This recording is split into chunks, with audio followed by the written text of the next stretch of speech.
We're going to talk now about dependent care expenses, form number 2441. And it's a pretty straightforward form.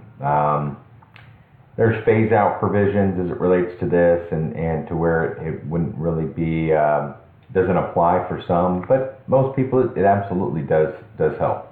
So we're going to go ahead and click add. The provider's name, we're going to say that this was a social. We paid it to an individual. If you paid it to an institution or a school of some kind, go ahead and click on the EIN. So provider's last name was Grandma, and her first name was Grandma, and the address was 33016. Keeping everything in Florida. Amounts paid to the provider for child care. Amount paid to provider for child care. So this will be $2,500. And we're going to click continue. And now we need to allocate this expense to the dependents who they were paid for.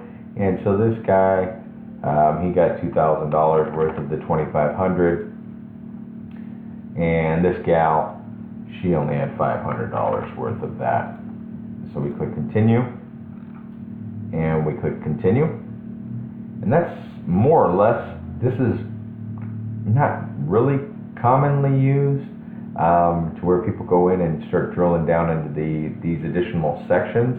I mean, the mainstay of the form is to put in the care provider information and then allocate those expenses between the two dependents in order for it to then apply. Okay, so if you had more than one care provider, which is you would kind of aggregate those on that form. You would add the preparer or add the additional care provider here, and then again, split it amongst the dependents. Okay, split the dollar amount paid to each of the providers. So it's a little bit different than the other forms to where we would add outside the form another instance of the form. There is only one that gets attached to the return, and you put the providers within the actual form. Hopefully that makes sense and I didn't just confuse you, but pretty straightforward. If you have any questions, just give us a shout and we'll be happy to assist you with that. Thanks so much.